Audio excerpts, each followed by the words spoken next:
All right, it's a tips and tricks video time, so let's get into it. We're going to start with strap cutting first.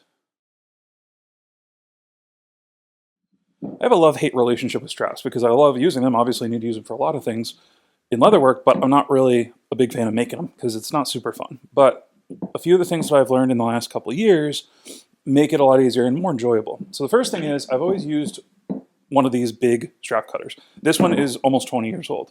Well, I now use, for smaller straps, one of these little guys.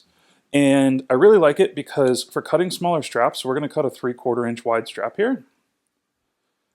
It's a lot more controllable. For bigger straps, this guy works really well. But for thin straps, this thing, if you're cutting by yourself, it fits in your palm of your hand and you can really control it well. So the blade's not the sharpest on this, but we can get it started. And you can see I'm doing this all just by myself. No help, nothing attached to anything.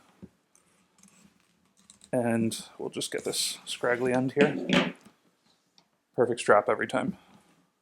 So the smaller strap cutter, something I thought was a little bit redundant. Once I got one, I really, really love it. Once we have our straps cut, we got to bevel them. And to do that, we're going to use an edge beveler. Now, I like to use a number 2 edge beveler for thicker leather like this, but the big question I get all the time is how do you keep these sharp? Now, you can sharpen one. If you have to do a full sharpen, that's a whole video in itself. But I'm going to show you how to just touch it up every time you use it so that these stay sharp for longer. So what we're going to need for this is we're going to need some thick waxed thread. We're going to need some polishing compound or jeweler's rouge, and then something to attach our thread to. I'm going to take my sharpening compound or jeweler's rouge, and I'm going to apply it to this thread all the way down. You can see this has a really deep groove for me doing this so much. Now what we do with this is, whenever we're going to do any edge beveling, all I do is I simply run my beveler backwards down this thread a few times, and that'll polish it right up. And I've noticed over the years, if I don't do this, I have to sharpen this way more frequently, or it's just kind of always a little bit dull. And it gives you a nice sharp beveler to take care of those edges. Once we have our strap beveled, we need to burnish it. Beveling straps is okay. Burnishing them is a pain in the butt. I don't like it. You can use a burnishing board setup, you can use a piece of foam, but the way that I really like to do it, I've been doing it a few years this way now. Get yourself a wool dauber or a paint marker, just fill it up with water, and soak that felt tip through. Then all you're going to do is essentially apply water to your edges just like it was dye or edge paint. You can also use watered down toconol for this, but to be honest with you, I just like using water. I like to use water because you can take a whole strap and get all the edges damp. And when you're ready to burnish, all the edges are the right moisture content. If you use something like toconol, which is fine, or gum trag, it's a little trickier. You might want to burnish in sections. But with water, this can sit for a few minutes and it'll still take a burnish perfectly. Now, how do we burnish? You can use a slicker if you want. One of my favorite tools is to just use an old tool handle, like that. But my favorite is the canvas bag. Once our edges are damp, all I'm going to do is use a cotton cloth. It just fits in between your knuckles here like this. And when you put a cloth there, all you have to do is just pull. And this will completely burnish any veg tan strap if you use water. That's it. And it takes like 5 times through and you're good to go. So you don't need to put it in I've burnished like thousands of belts this way over the years. Hundreds of straps like this. I didn't know it was a special thing. I just thought it was kind of how everybody did it.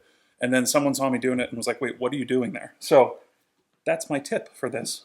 So once we've cut our strap, we've beveled it, and we've burnished the edges, you might want to put some hardware on your strap. I would suggest using leather washers. Now, a leather washer is going to do a few things. The first thing it's going to do is it's going to prevent whatever you're using as a setter from marring the leather below it. The next thing it's going to do is it's going to prevent the hardware over time. If this is for a bag, for example, and it gets wet and it dries out and it gets wet and it dries out, leather is a natural material. So this is going to swell and shrink and swell and shrink, and it'll crack around where your hardware is. So this leather washer sort of, it won't prevent it completely, but it helps in negating some of that cracking over time. I'm talking 10, 15 years here.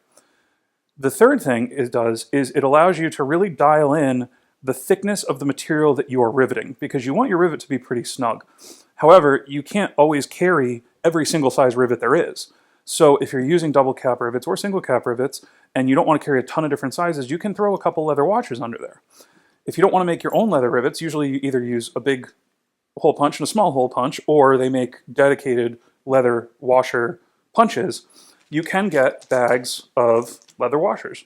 They're only a few bucks, and the thing that I like about them is they're a little bit bigger than I can make with my tools. You might have different punches, but I don't have really big hole punches like this. I can never get things perfectly centered, and it's the fact that they're just around. I use them more, right? Because when I'm working on a strap or a project, I just want to set the rivet. I don't want to go grab the tools, punch out, find leather, punch out leather washers. I just want to go and get it done.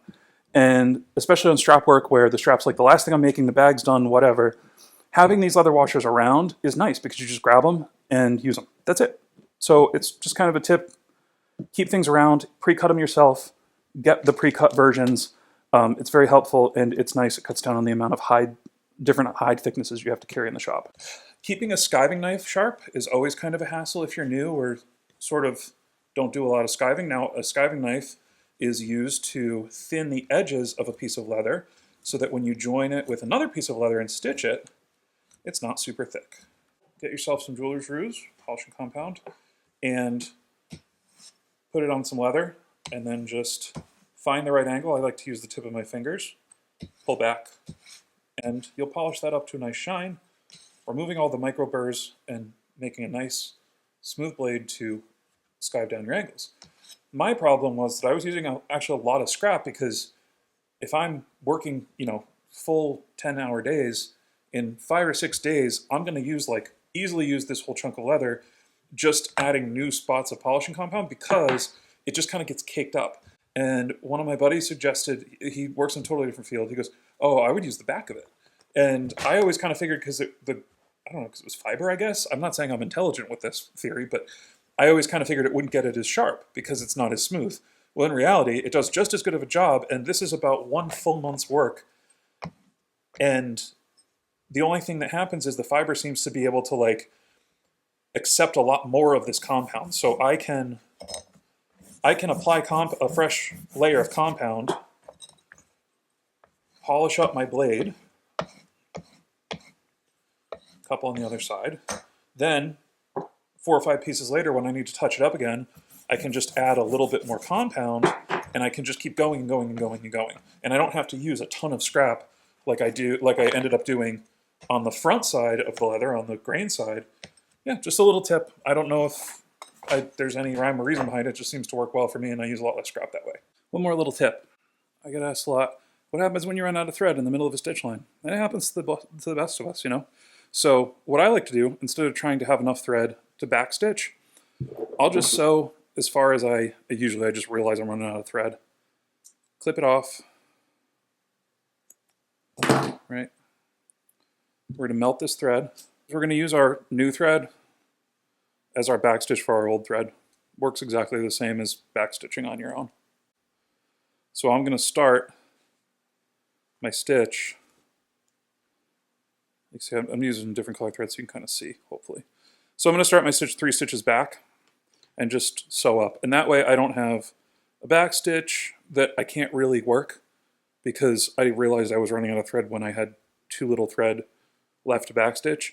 It's just quick. You can take out stitches and backstitch if you want, but this is the same amount of tension. It's the same security. It's not going anywhere. And then you just keep on sewing. And that's going to be it for this tips and tricks video, everybody. So thank you so much for watching. Let me know your favorite tip or trick that you think I might find interesting in the comments, and I'll see you in the next one.